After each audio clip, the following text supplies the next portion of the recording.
Well, that's an interesting choice of word, accomplishment. If done well, transformative agreements can accomplish a lot in transitioning journals. Unfortunately, I don't think it's in the best interest for a lot of publishers. If you've committed to 100% open access, subscription deals are not going to exist. You're not going to charge ABC.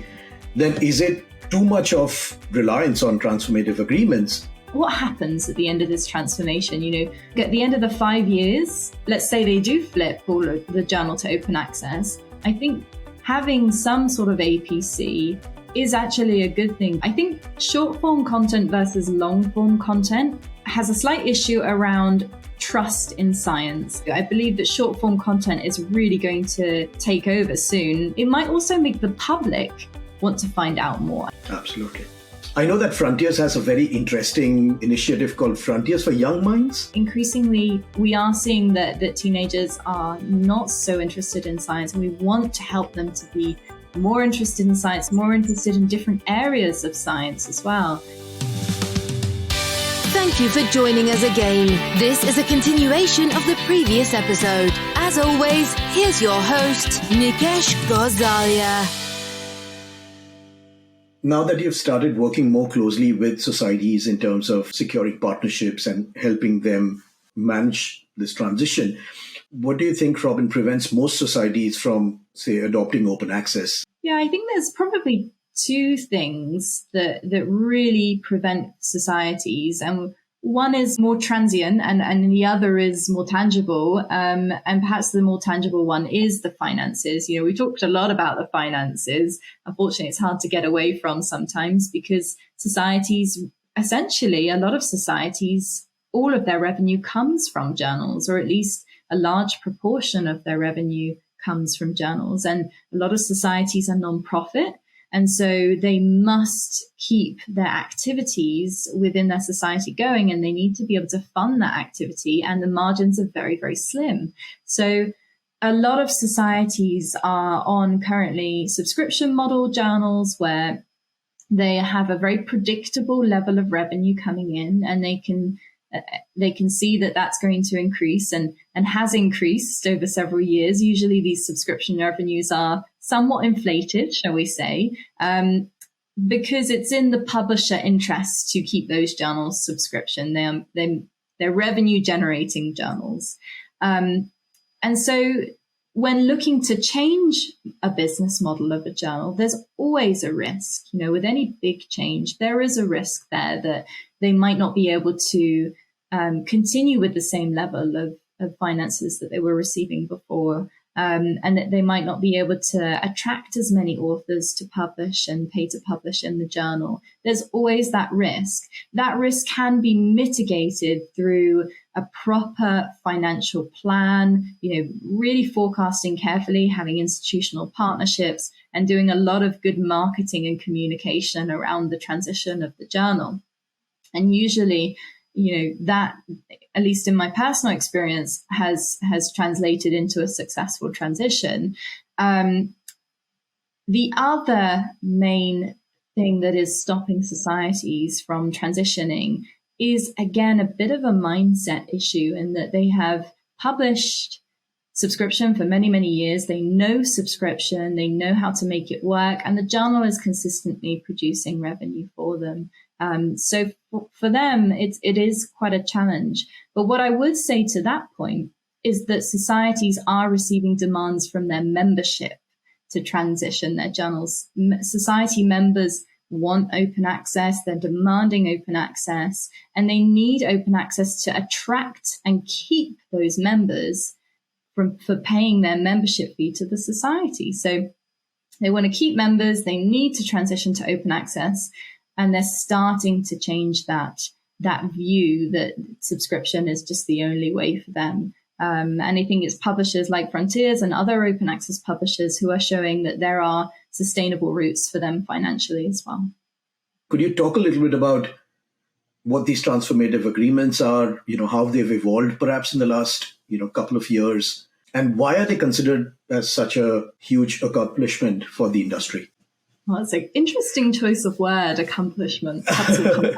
I'll come back to that in a moment. I appreciate the opportunity just to define what transformative agreements are, because, I'm all about, breaking down some of these topics that are a bit confusing, especially for people new to the industry.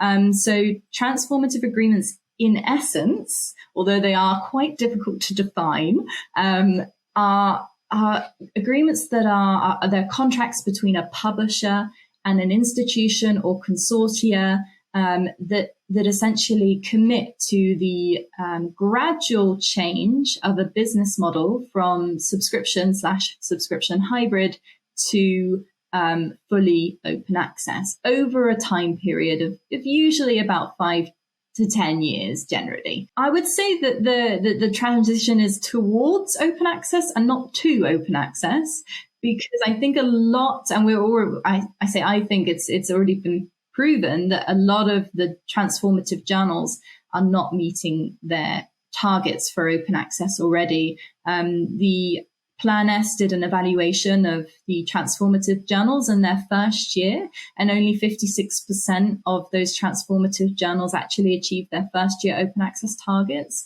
So we're already seeing that they're not doing the job in the name, which is transformation. My concern about transformative agreements is that they're not going to actually achieve transformation, and that they are going to just slowly push the final transformation further and further away. And, we'll get to 5 years or 10 years and it won't have been achieved. So we just keep on going, I don't want to see open access slowed. I would like to see open access continue at a fast pace. However, I would say that there are some areas where transformation at a fast pace maybe isn't possible. Certain fields, humanities, for example, just doesn't have the infrastructure and the funding to transition at quite such a fast pace as, for example, medicine. So, I would say, coming back to the word accomplishment, are they an accomplishment? I think that they have, if done well, transformative agreements can accomplish a lot in transitioning journals. Unfortunately, I don't think it's in the best interest for a lot of publishers to transition to open access. They may be losing revenue, and that might be why they're interested in slowing that transition. A lot of journals could flip much, much more quickly than they are, but they've been caught in these big transformative deals, and they can't get out of them. And so they're forced to transition slowly. So I think that there is certainly a place for them within certain journals there, but it's a challenge. Do they truly transform, or do they slow open access? I'm not sure just yet. I'm not convinced. Okay, got it. So I've been talking to a few, publishing heads in a few societies, in a kind of medium-sized publishers, who are saying that, we've committed to 100% open access by, say, year 2025. But at the same time, maybe they will not, charge APC. And so in my mind, I'm just thinking, okay, if you've committed to 100% open access, subscription deals are not going to exist. You're not going to charge APC. Then is it too much of reliance on transformative agreements? Or are there other creative ways in which, publishers, societies can look to, again, generate revenue? Yeah, I mean, because they don't have an APC because the institution is paying for the fees for those authors. But those, these big deals will get to a point where, is it going? What happens at the end of this transformation? Institutions are paying to publish and to read the content. Surely the read part should be part and parcel of the deal. If you publish something, you want to be able to read it. So why do you have to pay twice, both for publishing and for reading? And I think that's the issue at the moment that we're coming into. What's going to happen at the end of this? Where they have to pay to publish? Do they still have to pay to read when everything is open access? And how is that financial model going to stand up? It's very difficult to know. And one of the biggest challenges with transformative agreements is that a lot of the information is highly confidential. It's not very transparent how these models work. So if you're on the outside, you really don't know what's going on within these agreements. So, I think at the end of the 5 years, once let's say they do flip all of the journal to open access, how does that continue? And I think having some sort of APC is actually a good thing, because we're looking at a different model of working. It's very hard to say. I think it's good to have a diversification in the models. Yeah, absolutely. I'd like to move on to the so-called future of the publishing world. And I know that you'd organized an ALP SP webinar on the use of video in publishing. I did. Yeah, and that just got me thinking, because, within my organization and even in my own personal capacity, that's a space that we are very excited about. What do you envision the future of academic publishing to look like? I mean, obviously there are different views. Can some of these alternate formats coexist along with a journal article? Can it be another extreme where it just completely replaces journal articles, and you just have some of these alternate formats as consumption pattern in general for a lot of the audience's changes? Everyone wants everything to be bite-sized, everything to be on the go. So yeah, just your thoughts, Robyn, in terms of how do you think this might evolve? And then, of course, a second part to that question is, what other forms of technology or media do you imagine being prevalent in the future? I think short form content versus long form content has a slight issue around trust in science. And I think trust in science has taken a bit of a hit, unfortunately, with COVID and lots of different theories coming about COVID and things like that. I think trust in science has taken a little bit of a hit. So where I used to believe, and I still do, I believe that short form content is really going to take over soon, maybe not fully, because the reason why we trust in science is because it's been thoroughly validated through a process of peer review. And so we'll always need to have some sort of detailed, long form of the research and an understanding of the breakdown of how scientists or researchers have achieved certain results. But where I do see, and I think this is quite fun, I think we'll see some sort of, TikTok for science, where I think, this has been mentioned by other people before, but I think we'll get to that point where we have a quick breakdown, kind of a lay summary in video form of the research, where it's digestible, we can have headline results, it's hard hitting, it's impactful, and it makes researchers who are reading that research, who might want to use that, go, okay, I want to find out more. It might also make the public want to find out more and be more interested in science. I think one of the huge challenges we have is that scientific research is so far away from the, lay public that they're just not really interested. And that's where they end up clicking on Daily Mail articles. We don't want that. We want them to really understand the research. So I do think that there will be more of a shift to video content. I don't think we'll fully leave behind the PDF, but I think the PDF will be enriched. We'll have kind of code and, lots of accessible data through the PDF. I also think we'll see more collaboration. I think we'll have scientists, commenting more on articles, both post and pre-publication. And I think that will become more of a standard part of that process of publishing an article. Absolutely, yeah. There's also been a lot of conversation in the last 3 to 4 years around use of AI, perhaps, maybe exploring blockchain as well. In my personal experience, what I've seen over the last year is that there's definitely more acceptance around the role of AI in what we can do. Maybe 3 to 4 years back, it was vague. It was perceived to be, will it replace humans? Will it take away all the jobs? But I think now people are kind of realizing that there is definitely a benefit to it, where a lot of the repetitive tasks, manual tasks can be automated perhaps. So just your quick thoughts on the role of AI or any other technology in the publishing world. I can't quite believe I missed out AI. I feel like for me, it's become such an accepted part of publishing that I don't even see it as something really special in the future, because we're already pretty much getting there.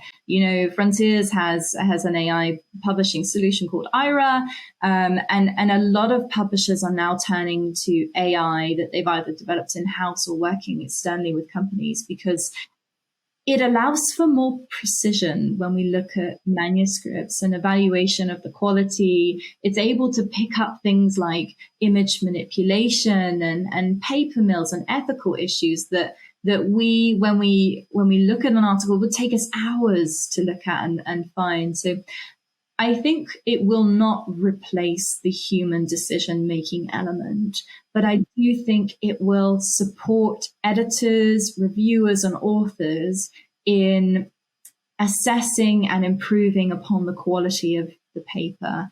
I think editors do not need to fear for their jobs.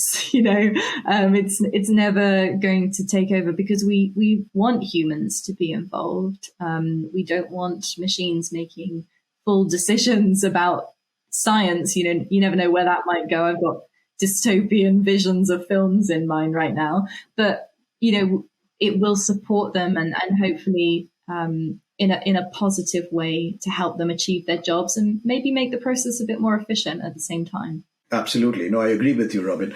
And just kind of going back to your previous comment around the use of video and other alternate formats, that just prompted a question in my mind. And I know that Frontiers has a very interesting initiative called Frontiers for Young Minds. I think it's probably one of the most kind of unique programs that is being run successfully. I've spoken to a few folks, within Frontiers around that as well. But I'm wondering, just for the benefit of listeners, again, Robyn, do you want to kind of just briefly talk about what that is about? Because, it's really fascinating. Oh, well, I absolutely love the Frontiers for Young Minds program. It's really good fun. I don't personally run it. My colleague Laura Henderson, shout out to her, does run the program. And it aims to it forces scientists to put their scientific revelations into a much clearer format, because the papers are reviewed by kids and they can be pretty harsh critics when it comes to the content. And then it's reviewed by kids, and then it's published, and you can see who like the ages of the kids who reviewed it, and we do some nice illustrations with it. So the goal is to make science more accessible to younger people, to kids and teenagers, because increasingly we are seeing that teenagers are not so interested in science, and we want to help them to be more interested in science, more interested in different areas of science as well. So it shines a spotlight on lots and lots of different areas. We've recently had a selection of Nobel Prize winners who are committing to doing articles for Frontiers for Young Minds. There was a nice piece about it in the Washington Post that came out the other day, which I encourage anyone listening to have a look at. So there's exciting things coming in this sphere, and I think it's something that all publishers should be doing, reaching out and engaging with younger people in and about science. Absolutely. No, I think it's truly amazing. And I've spoken to a few folks over the years, and the way it's grown, evolved, it's just fabulous. Just when you spoke a little bit about collaboration, I know that you spoke about maybe the kind of the other side of the industry that we work. So, a little bit around collaboration within researchers, scientists, and that has been happening. That will probably keep growing. What do you think about collaboration as far as, the publishers and societies are concerned, maybe along with other third-party vendors, funders? How do you see that now? How do you think that will evolve in the next 5 to 10 years? What's missing, perhaps? What do we need to do as an industry as a whole to really kind of, collaborate even more? I think the industry is going to become much more fluid. I think right now we're very siloed as an industry. We have the funder, the institution, the researcher, the publisher, and then we have, post-publication sort of outlets. And I've sort of lumped them all together, which isn't fair, but it's the only way I can do it right now in my head. It's very siloed. And I think as things progress, maybe not in the next 5 to 10 years, maybe it'll be a bit longer than that, but we'll move to a much more fluid version of publishing. I think preprints have already started this process. I think preprints have started to say, peer review doesn't need to be here. We can do pre-publication peer review, or we can see the science before it's published, and authors can start to get some collaboration, some feedback on that. And then we'll see more post-publication peer review as well. I think it's going to become much, much more fluid, and we'll see dissemination as part of the process prior to publication as well as post-publication. So I think all of these elements, more visibility and more dissemination, will help with the collaboration. I think societies are still, again, a little siloed, and especially independent societies are working hard on their own. There is, I think, a way to support all societies, whether they want to stay independent or work with a commercial publisher, without having to sign up to say, I'm signing up with a commercial publisher. I think that there are other ways to collaborate, and we're starting to explore some of that at Frontiers for those societies who want to maintain their independence, but also want to have some of the benefits that a commercial publisher can offer. So I think that, collaboration will increase. I'm excited to see that happening. I want to see this more fluid, more innovative version of publishing that's less siloed. And I'd like to see also, and this is maybe a little bit out there, but I'd like to see publishers collaborating more effectively with each other, with funders. I think if we work together, and maybe it's a little idealistic, but if we do, we can collaborate and find some more accessible routes to open access publishing. Absolutely. No, I agree with you, Robyn. And I think we've seen some indications towards it. I think there was some announcement around a solution for paper mills and a few publishers getting together a few years back, maybe, around Get FTR. And so I agree with you, Robyn. I think we can get more collaborative, look at some of the problems as common problems, not individual problems. I agree with you. I see the industry kind of, moving and becoming more fluid in future as well. Fingers crossed. Indeed. So before we close up, your blog clearly offers a lot of career tips for people. So I had kind of two sub-questions to it. One is, just before you started your blog, how do you keep yourself updated with any industry information? I mean, there's quite a few different websites / destinations, but what do you typically do to keep yourself updated? And then, of course, the other question is that what advice could you give to our listeners who are interested probably in starting a career in journal publishing? I mean, we ourselves, my organization also works a lot with early career researchers and a lot of folks who are very excited about academic publishing. But what would you say to them? In terms of how I keep up to date, I would say that I try to attend conferences in person if I can. Publishing conferences are great for those people starting out in the industry. People are so willing to talk and to chat and to convey their knowledge that they've gained over several years in the publishing industry. So it's always great to say, I'm here, I'm new to journal publishing and I just want to learn, and even if you can't attend in person, since COVID, there are so many online options and you can start up little chats with people in the online discussions. So I think there are lots of options to be able to connect and build a network, even if you're just starting out in journal publishing. And that's one of the main ways that I stay up to date. I also sign up to far too many newsletters. They clog up my inbox, but it's okay because it's helpful things. And I do try to stay up to date as much as possible. If you're in a company, you need to get a little bit outside that company because often you just hear, what's going on in your company. And there's a big world out there of different publishers. So it's important to know a little bit about how other publishers function and how they do things a little bit differently.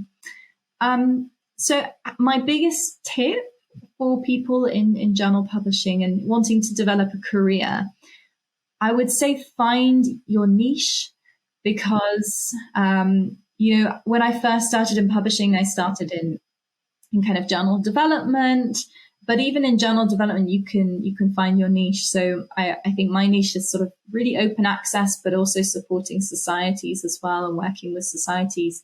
And that's kind of become my niche and the thing that I enjoy. And it needs to be something you enjoy. I mean, if you're really interested in talking to people, maybe don't pick something that's really data driven and orientated, because that might not be for you when you're just starting out and you want to get out there and speak to people.